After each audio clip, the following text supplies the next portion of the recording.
My video for November the 10th, 2018 is video number 2902. And the title is Veterans Day Concert. Will God Bless America? Invited by a friend, I went last night to hear the Melbourne Municipal Band perform their Veterans Day concert at the Melbourne Auditorium. The concert ended with audience participation as the large crowd sang God Bless America. I changed the words slightly to God Bless the Whole Wide World. In one of the songs they played, the conductor from Washington, D.C., a retired military officer, told the story from World War I that took place in the German trenches just before Christmas. One of the German soldiers began singing Silent Night in German.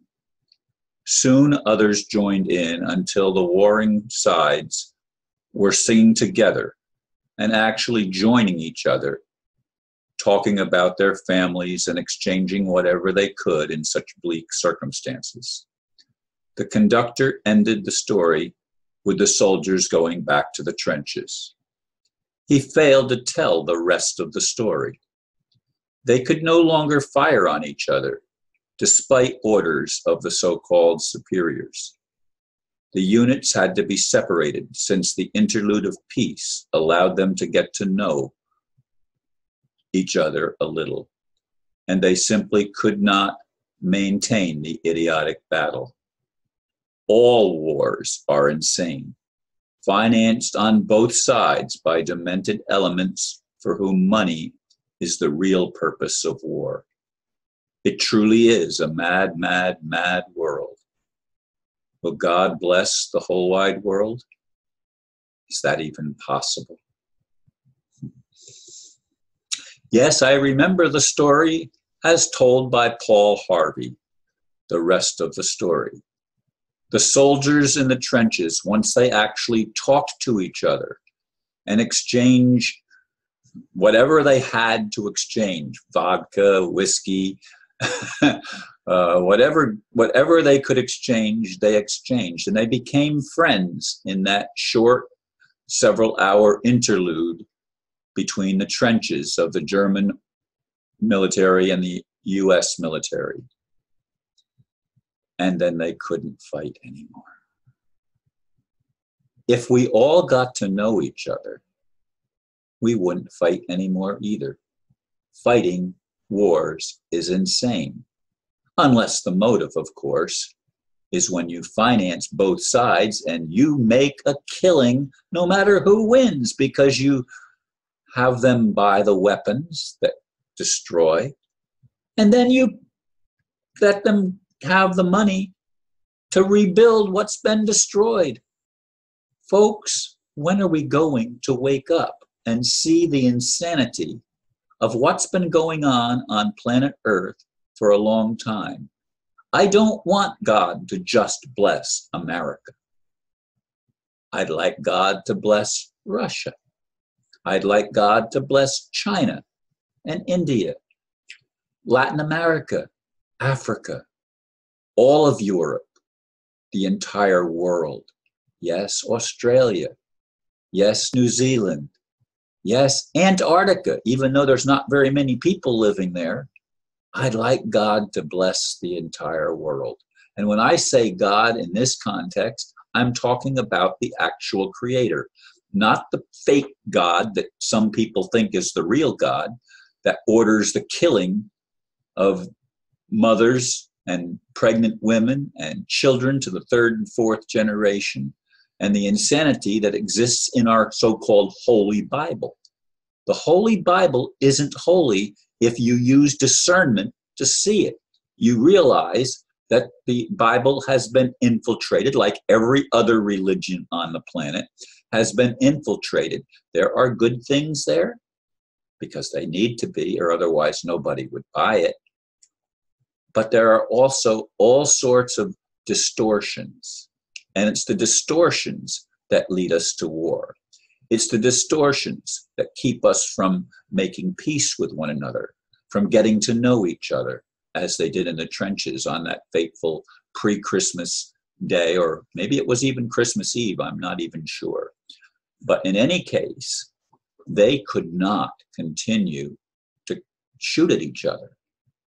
No matter what their officers told them, they were now friends. They knew about the families of on the other side. And they shared pictures, I'm sure. This is my wife, these are my children.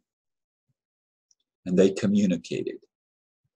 Wouldn't it be wonderful if we could communicate with each other instead of throwing rocks all the time, instead of hurling insults against people that we know absolutely nothing about because they've been portrayed as on the opposite side from whichever side we're on?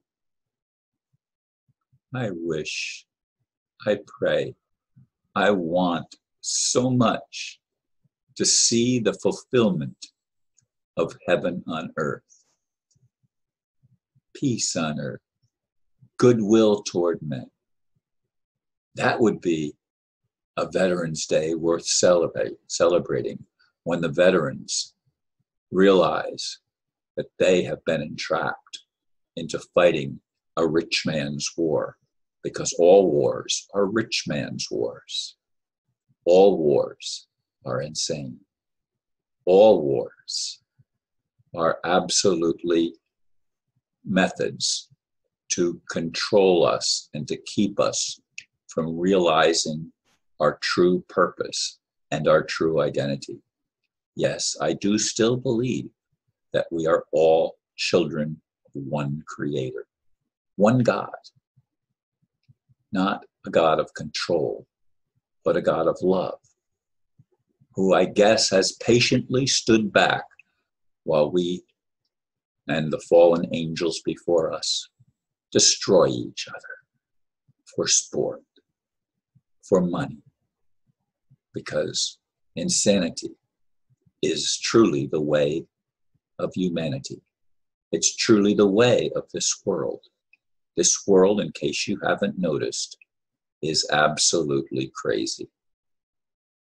And Donald Trump, is he going to drain the swamp? I don't know. I don't know. He's put in power by the same moneyed elite that control wars. He's still aligned with a nation of Israel, which is not only a nation that terrorizes its own neighbors, but is aligned with the international bankers that control all of the animosity and all of the war games around the world, because they win. No matter who wins or loses the so-called battles, they win because their objective is control. Their objective is wealth, and the wealth is about control. The whole money system from the very beginning was about controlling the slaves, keeping us in bondage to our own ignorance. And by ignorance, I mean ignoring the rest of the story. We need to understand that if we got to know one another, if we took the time and made the effort to actually communicate heart to heart, truthfully, talk about the things that we love, not the areas where we're different. What do we have in common? Finding the common ground leads to peace.